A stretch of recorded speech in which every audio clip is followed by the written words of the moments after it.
السلام علیکم پیارے دوستو۔ کسی شہر میں ایک دولت مند آدمی رہتا تھا، مگر وہ نرا کاٹھ کا الو تھا۔ عقل اور تمیز اسے چھو بھی نہ گئی تھی۔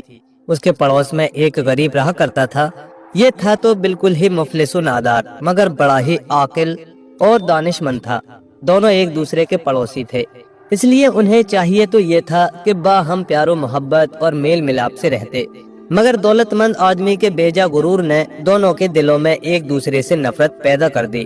دولت مند جب بھی غریب سے ملتا اس کی پھبتی اڑاتا اور اس کے زخموں پر نمک چھڑکتا۔ کچھ عرصے تک تو غریب دولت مند کی ان بیجا باتوں کو برداشت کرتا رہا، مگر کب تک؟ بات جب برداشت سے باہر ہو گئی تو وہ بھی دولت مند کو منہ توڑ جواب دینے لگا، اور نتیجہ یہ ہوا کہ ایک دن دونوں میں زبردست تو میں کے بعد ہاتھا پائی ہو گئی۔ آخر چند آدمیوں نے بیچ بچاؤ کیا۔ جب دونوں ایک دوسرے سے الگ ہو گئے تو دولت مند آدمی بولا، او پاجی نامعقول بھک منگے، یا تو یہ ثابت کر دکھا کہ عقل دولت سے بڑھ کر ہے، یا پھر آج کے بعد مجھے کبھی اپنی منحوس صورت نہ دکھانا۔ غریب بھی غصے میں بھرا ہوا تھا، فوراً بول اٹھا، او مردود ملعون کتے، تو بھی یہ ثابت کر دکھا کہ دولت عقل سے بڑھ کر ہے، ورنہ مجھے کبھی اپنی ناپاک صورت نہ دکھانا۔ یہ سنتے ہی دولت مند پھر غصے سے دیوانہ ہو گیا اور غریب کا گریبان پکڑ کر اسے مارنے لگا۔ لوگوں نے ایک بار پھر ان کے غصے کو فرد کیا اور سمجھایا کہ اگر تم دونوں اسی طرح لڑتے بھڑتے رہو گے تو تمہاری زندگی تمہارے لیے وبال جان ہو جائے گی، اس لیے بہتر ہے کہ تم دونوں حاکم کے ذریعے اپنا فیصلہ کرا لو۔ چنانچہ دونوں اس بات پر راضی ہو گئے کہ اگر حاکم یہ فیصلہ کرے کہ دولت عقل سے افضل ہے تو غریب دولت مند کا تمام عمر غلام بنا رہے، اور اگر یہ فیصلہ ہو کہ عقل دولت سے بڑھ کر ہے تو دولت مند اپنی تمام دولت غریب کے حوالے کر دے۔ بس اسی دن دونوں دربار میں حاضر ہوئے اور حاکم سے داد خواہی کی۔ اتفاق کی بات کہ حاکم بھی نرا بے وقوفی تھا اور عقل کے پیچھے لٹ لیے پھرا کرتا تھا۔ ان کے بیانات سن کر اس نے نہ جانے کیا سے کیا سمجھا کہ دونوں کی جان کا دشمن بن گیا۔ اس نے کیا کیا کہ ایک فرمان لکھا اور فریقین کے سپرد کرتے ہوئے کہا کہ تم ہمارا یہ فرمان لے کر شاہ سرحد کے پاس چلے جاؤ، ہم نے اس میں تمہارا سب حال تحریر کر دیا ہے، وہ میرا دوست ہے، وہی تمہارا فیصلہ کر دے گا۔ غریب اور دولت مند حاکم کا فرمان لے کر سرحد کے شاہ کی طرف چل پڑے۔ دونوں ہی اپنے اپنے دل میں بڑے خوش تھے اور سمجھ رہے تھے کہ فیصلہ ہمارے حق میں ہوگا، مگر بادشاہ نے ان کو دھوکہ دیا تھا۔ فرمان میں دونوں کے جھگڑے کا ذکر تک نہیں کیا، بلکہ تحریر یہ کیا تھا، مشفق و مہربان، یہ دونوں آدمی جو فرمان لے کر آپ کی خدمت میں حاضر ہوئے ہیں، آپ فوراً ان کے قتل کا حکم دے دیجئے کہ دونوں کے سر اڑا دیے جائے۔ دولت مند اور غریب دونوں تو میں کرتے شاہ سرحد کی بارگاہ میں جا پہنچے۔ اس نے فرمان کی تحریر پڑھتے ہی جلاد کو بلوایا اور حکم دیا کہ ان دونوں کے سر تن سے جدا کر دو۔ یہ حکم سنتے ہی دولت مند آدمی کے اوسان خطا ہو گئے، ہوش و حواس کھو بیٹھا اور خوف کے مارے تھر تھر کانپنے لگا، مگر غریب آدمی بالکل نہ گھبرایا، بلکہ وہ دل ہی دل میں غور کرنے لگا کہ الہی یہ کیا ماجرا ہے، آخر ہمارے قتل کا حکم کیوں دیا گیا؟ عقل مند تو تھا ہی، فوراً تاڑ گیا کہ حاکم نے دھوکہ دیا ہے۔ کچھ دیر نہ جانے کیا سوچ کر غریب نے اچانک ایک کہا لگایا اور اس قدر زور سے کھلکھلا کر ہنسا کہ در و دیوار گونج اٹھے۔ شاہ سرحد سخت حیران ہوا کہ اس شخص کے قتل کا حکم دیا گیا ہے اور یہ ہنس رہا ہے۔ اس نے دل میں سوچا، ہو نہ ہو ضرور دال میں کچھ کالا ہے۔ یہ سوچ کر اس نے غریب سے سوال کیا، ارے او احمق، یہ ہنسنے کا کون سا موقع ہے؟ غریب بولا، حضور کیا بتاؤں، بس کچھ نہ پوچھئے، چال خوب کارگر ہوئی۔ شاہ سرحد کو یہ انوکھا جواب سن کر اور بھی زیادہ حیرانی ہوئی اور وہ غصے سے بولا، بے وقوف، جلد اصل بات بتا دے ورنہ تیرے حق سے اچھا نہیں ہوگا۔ غریب نے نہایت متانت سے کہا، حضور آپ اس قدر برہم کیوں ہوتے ہو؟ میرے قتل کا حکم صادر فرما چکے ہیں، میں آپ کے حکم کو باخوشی سن چکا ہوں۔ اگر میری موت سے میرے بادشاہ کا بھلا ہوتا ہو تو مجھے مرنے کا بھلا کیسے رنج ہو سکتا ہے؟ موت سے زیادہ آپ مجھے کوئی سزا نہیں دے سکتے، اس لیے اگر میں آپ کو اپنے ہنسنے کا سبب نہ بھی بتاؤں تو آپ میرا کچھ بھی نہیں بگاڑ سکتے۔ میں آپ کے غصے اور ناراضگی کے مطلق پرواہ نہیں کرتا، مگر آپ ابھی نوجوان ہیں، تندرست ہیں اور ایک عرصے تک حکومت کرنے کے قابل ہیں، اس لیے آپ کے مستقبل کے بارے میں مجھے رنج اور افسوس ضرور ہے، مگر کیا کیا جائے؟ دنیا کا دستور ہی یہ ہے کہ ایک کی موت دوسرے کی زندگی ثابت ہوئی ہے۔ آپ کی بربادی سے میرا ملک اور بادشاہ پھلے پھولے گا، اسی لیے مجھے خوشی ہو رہی ہے اور میں ہنس رہا ہوں۔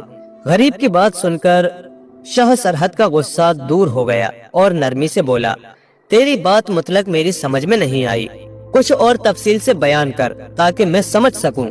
غریب نے کہا، بات یہ ہے کہ ایک دن ہمارے بادشاہ نے کسی نجومی سے ہمارے بارے میں معلوم کیا کہ یہ دونوں پرلے درجے کے منحوس انسان ہیں، اگر زندہ رہے تو ملک تباہ اور برباد ہو جائے گا، اور بات یہ بھی ہے کہ اگر تم انہیں قتل کرو گے تو تم اپنے پورے کنبے سمیت غارت ہو جاؤ گے۔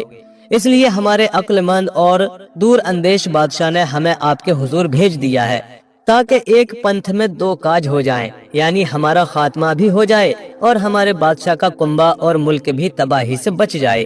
دوسرے، آپ کے ذریعے ہمارے قتل ہونے سے آپ اور آپ کا خاندان تاراج ہو جائے۔ یہ بات بھی ہمارے بادشاہ کے حق میں مفید و مبارک ہے، کیونکہ آپ کی تاراجی کے بعد ہمارا بادشاہ آپ کی سلطنت کو بھی اپنے تابع کر لے گا۔ یہی وجہ ہے کہ بادشاہ نے یہ چال چلی ہے اور آپ ان کی چال میں پھنس گئے۔ خیر، اب ہمارے قتل میں جلدی کیجیے تاکہ ہمارے بادشاہ کی تسلی ہو جائے۔ یہ سن کر شاہ سرحد غصے سے لال پیلا ہو گیا۔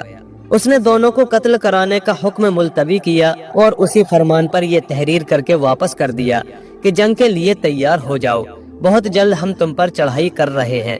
دونوں ہنسی خوشی واپس ہوئے۔ راستے میں غریب نے دولت مند سے کہا، دیکھا عقل کا کرشمہ، اگر میں عقل نہ لڑاتا تو ہم دونوں موت کے گھاٹ اتار دیے جاتے۔ دولت مند نے شرم سے سر جھکا لیا، اس سے کوئی جواب نہ بن پڑا۔ غرض دونوں خوش خوش وطن پہنچے اور شاہ سرحد کا جوابی فرمان اپنے بادشاہ کی خدمت میں پیش کر دیا۔ دونوں کو معلوم نہ تھا کہ فرمان میں شاہ سرحد نے کیا لکھا ہے۔ ادھر جب بادشاہ نے جنگ کا اعلان پڑھا تو ششدر رہ گیا، پھر دل ہی دل میں بڑبڑایا، ہو نہ ہو یہ ان دونوں بد ذاتوں کی کچھ نہ کچھ چال بازی ہے، انہوں نے کسی طرح شاہ سرحد کو ورگلایا ہے۔ یہ سوچ کر اس نے دونوں کو قتل کرانے کا ارادہ کر لیا اور فوراً جلاد کو بلوا کر حکم دیا کہ ان دونوں حرام زادوں کی گردنیں اڑا دو۔ اب پھر دونوں کی جان پر آ بنی۔ دولت مند تو بالکل ہی حواس باختہ ہو گیا اور اپنے غریب ہمسائے سے گڑ گڑا کر کہنے لگا، بھائی میری ختم معاف کر دو اور جیسے بھی بنائے مجھے موت کے منہ سے بچاؤ، میں اپنی تمام دولت تمہارے حوالے کر دوں گا۔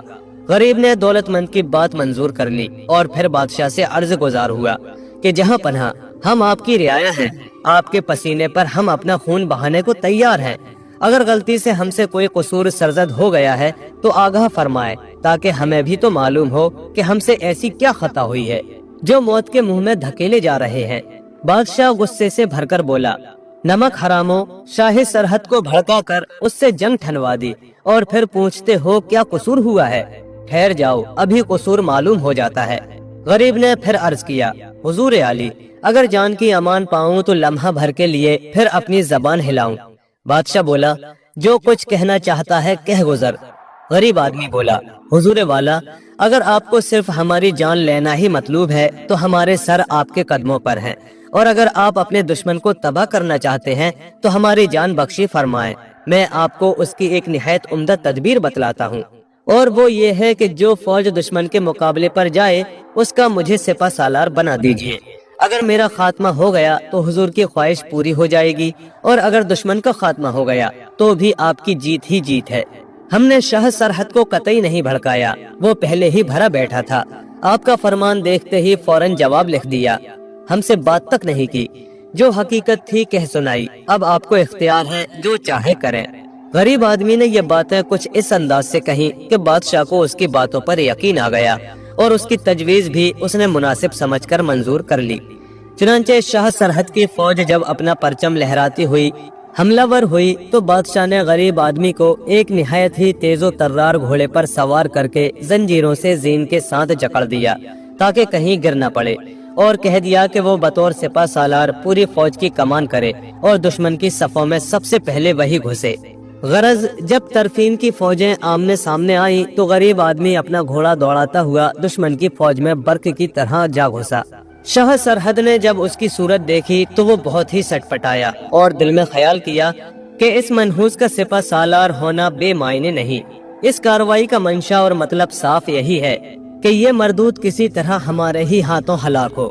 اور ہم آنن فانن تباہ اور برباد ہو جائیں، کیونکہ نجومی کی پیشن گوئی کے مطابق اس منحوس کے قاتل کی تباہی بھی یقینی ہے۔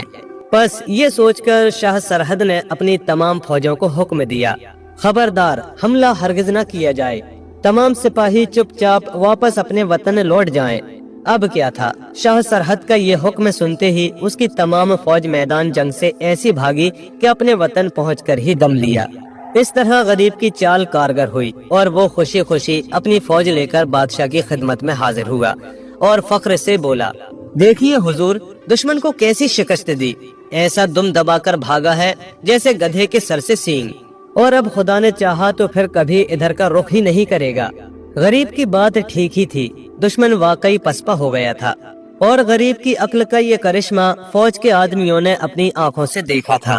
بس بادشاہ بھی یہ بات سن کر بہت خوش ہوا، اس نے صرف غریب کی ہی نہیں، ساتھ ہی ساتھ دولت مند کی بھی جان بخشی کر دی اور غریب کو بہت سا انعام دے کر خوش کر دیا۔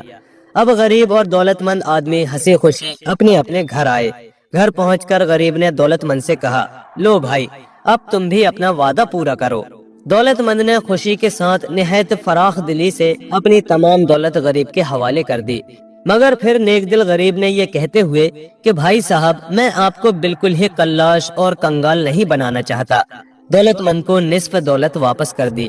دولت مند نے اپنے غریب پڑوسی کا احسان مانا اور پھر دونوں ایک دوسرے کے پکے دوست بن گئے۔ پیارے دوستو، کہانی اگر پسند آئی ہو تو لائک کریں، شیئر کریں، اور ایسے ہی مزید دلچسپ قصے کہانیوں کے لیے ہمارے چینل کو سبسکرائب بھی ضرور کر لیں۔ شکریہ۔